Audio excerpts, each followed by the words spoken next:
Good morning friends, my name is Anurag Jha and I am a student of second year MBBS. आज हम लोग sensory physiology की ओर बात करने वाले हैं। इसमें हम लोग सबसे पहले क्लासिफिकेशन ऑफ सेंसेस देखेंगे। इसमें हमारे पास दो तरह के सेंसेस हैं, एक जनरल सेंसेस और दूसरा स्पेशल सेंसेस। जनरल सेंसेस वो होते हैं जिनके receptor with in the skin present रहते हैं, वही स्पेशल सेंसेस वो होते हैं जिनके receptor with in the skull present रहते हैं। जनरल सेंसेस को हम लोग सोमैटिक सेंसेस भी बोलते हैं और इसका एग्जाम्पल है टच, पेन एंड टेम्परेचर। वहीं स्पेशल सेंसेस जैसे विजन, ये हमारे आई में प्रेजेंट रहेंगे। हियरिंग, जो हमारे ईयर में प्रेजेंट रहेंगे इसके रिसेप्टर्स। स्मेल, जिसके रिसेप्टर्स नोज में प्रेजेंट रहेंगे।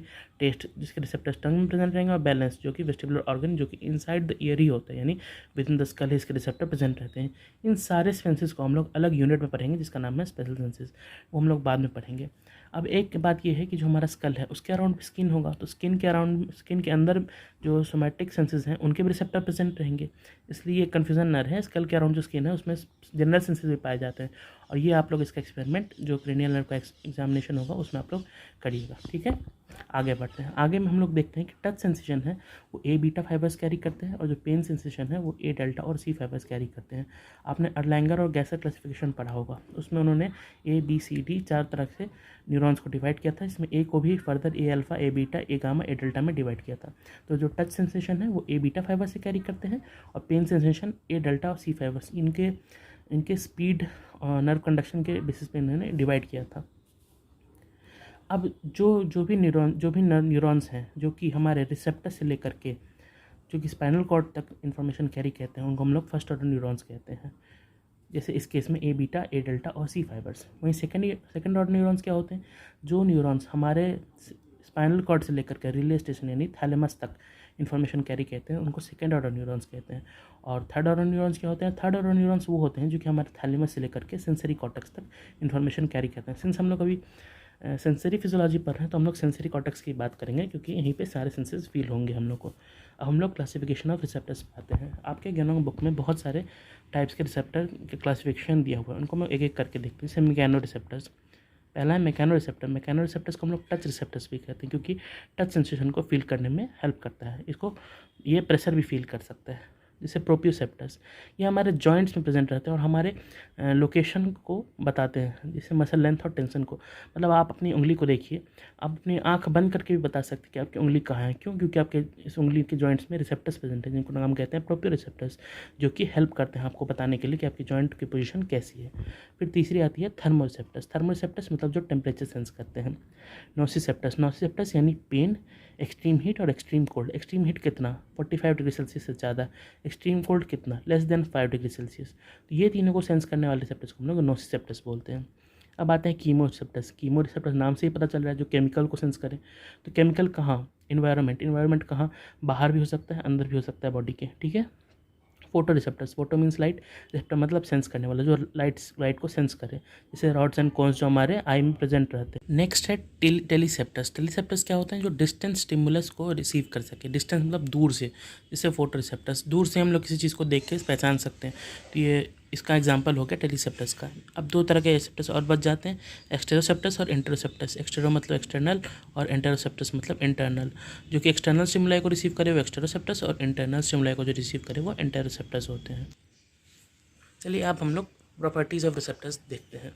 तो प्रॉपर्टीज़ ऑफ रिसेप्टर को याद करने का मैं एक निमोनिक बताता हूँ आपको। लिम्ड, लिम्ब नहीं, अपर लिम्ब, लोअर लिम्ब आपने पढ़ा होगा, उसमें से आप बी को काट के डी कर दीजिए, लिम्ड।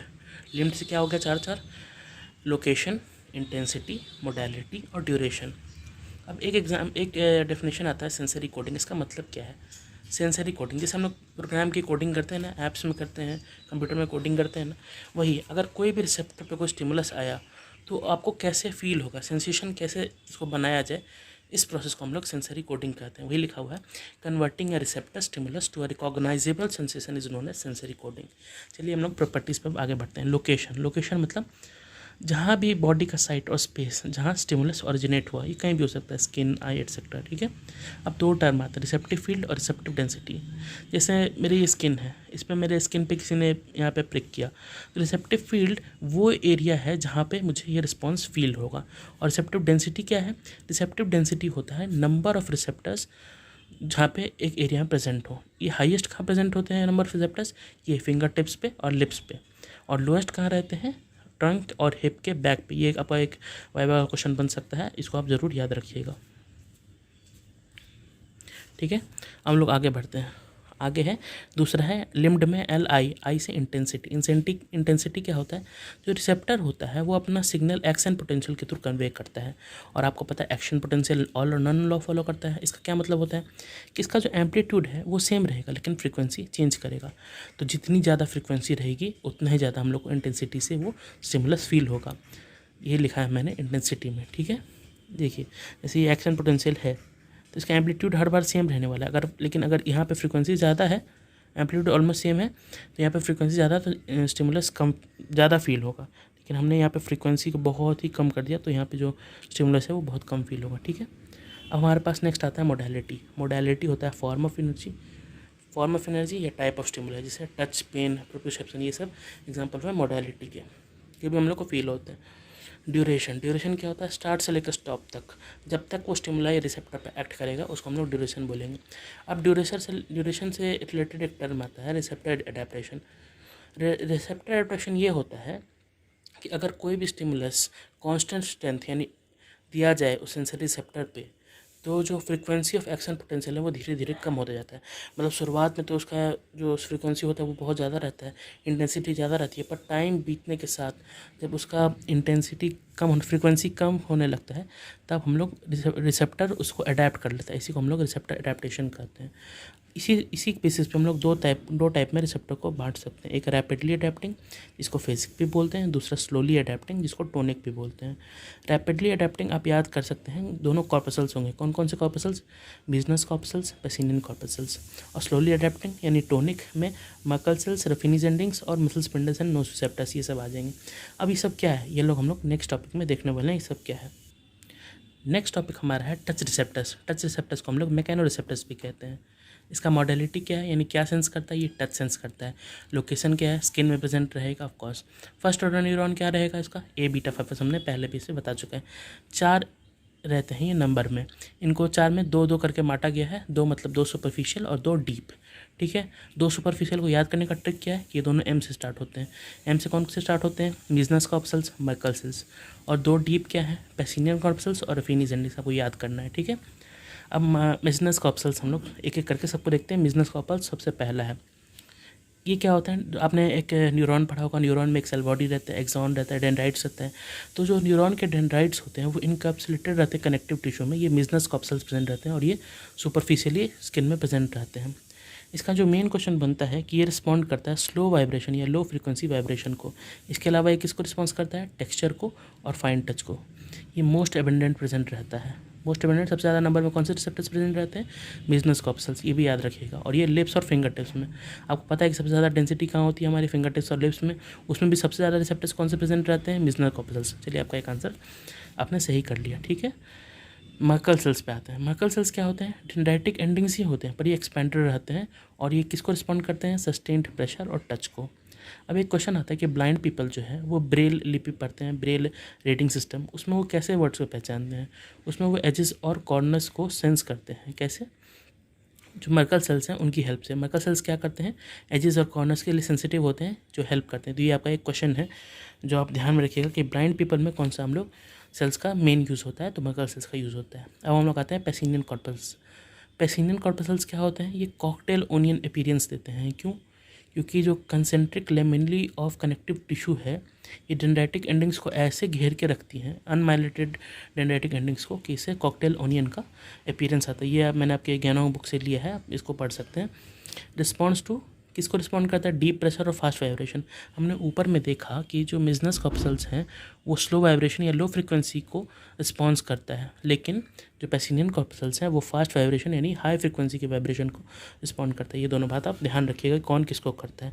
अब लास्ट हमारे पास आता है टच रिसेप्टर्स में रफिनीज एंडिंग्स। रफिनीज एंडिंग्स क्या होती हैं, large dendritic endings with elongated capsule, और ये किसको रिस्पॉन्ड करता है, सस्टेन प्रेशर और pressure changes in joint spaces and skin stretch. Skin का स्ट्रेच हुआ, जॉइंट स्पेसेस में कोई भी प्रेशर चेंजेस हुए तो कौन सेंस करेगा, रफिनीज एंडिंग, ओके। अब नेक्स्ट हमारा टॉपिक आता है पेन रिसेप्टर्स। पेन स्टिमुलाई कौन से फाइबर्स कन्वे करते हैं, हमने पहले बताया ए डेल्टा और सी फाइबर्स। जब ए डेल्टा और सी फाइबर्स दोनों कन्वे करेंगे उनका एक फ्री नर्व एंडिंग बन जाएगा। ये नर्व है उसका एंडिंग फ्री है, इसलिए हम लोग इसने बोल दिया free nerve ending of A delta and C fibres. अब ए डेल्टा और सी फाइबर्स में आपने पहले भी एर्लैंगर और कैसे क्लासिफिकेशन में पढ़ा होगा पर हम लोग यहाँ पे भी इसके दोनों बीच के डिफरेंस को क्लासीफाई करते हैं। ए डेल्टा थिन माइलिनेटेड होता है, ये ऐसा गैनोंग बुक में लिखा हुआ है।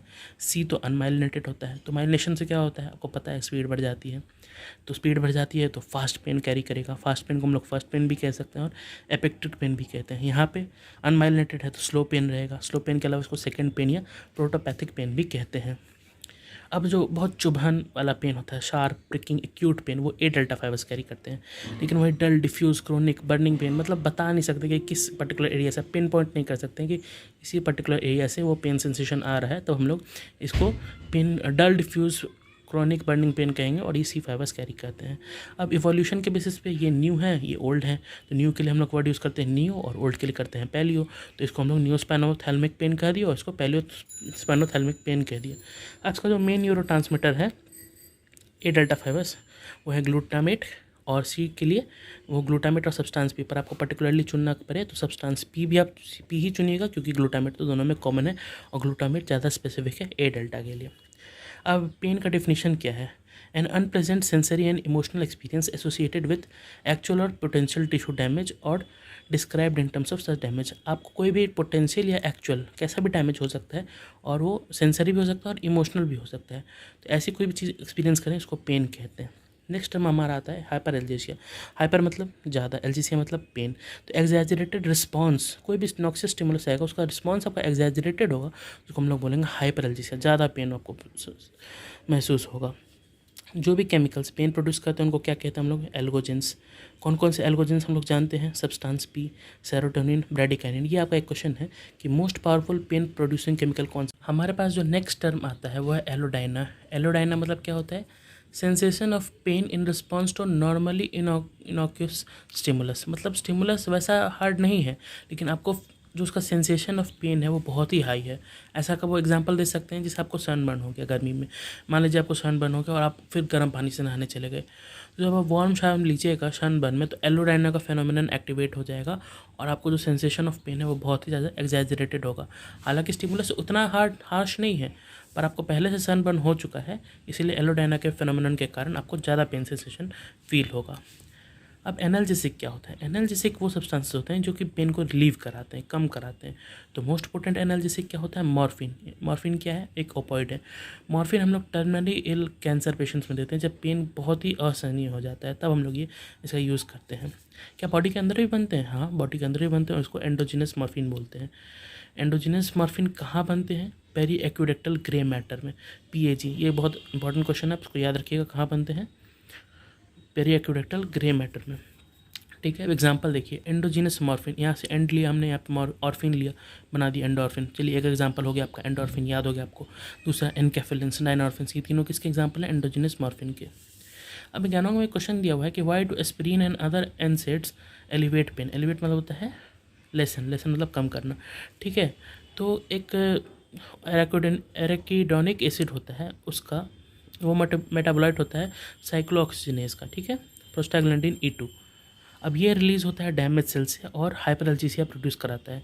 लेकिन जो एस्पिरिन और अदर एनसेड्स हैं वो इनिबिटर होते हैं साइक्लोऑक्सीजनेज से, तो साइक्लोऑक्सीजनेज होगा ही नहीं तो उसका मेटाबोलाइट बनेगा ही नहीं, यानी प्रोस्टाग्लैंडिन E2 बनेगा ही नहीं। जब प्रोस्टाग्लैंडिन E2 बनेगा ही नहीं तो वो रिलीज डैमेज सेल से रिलीज़ नहीं होगा और हाइपर एल्जेसिया नहीं करेगा, इसीलिए पेन को कम कराता है। दूसरा, what is stress induced analgesia. ये मेनली हम लोग बैटलफील्ड में देखेंगे, जब सोल्जर्स जाते हैं लड़ाई करने तो उन पास इतना स्ट्रेस होता है कि उनको गोली लगती है फिर भी उनको इतना पेन फील नहीं होता है जितना होना चाहिए, क्योंकि उस समय बहुत ज़्यादा स्ट्रेस में होता है। एग्जाम में भी बहुत ज़्यादा स्ट्रेस में होते हैं, छोटी मोटी चोट लग जाती है, बोलती है भाड़ में जाए, अभी पहले मुझे एग्ज़ाम देना है, एग्ज़ाम इज़ ज़्यादा इंपॉर्टेंट। तो इसका एग्जाम्पल हो गया स्ट्रेस इंड्यूस्ड एनाल्जेसिया।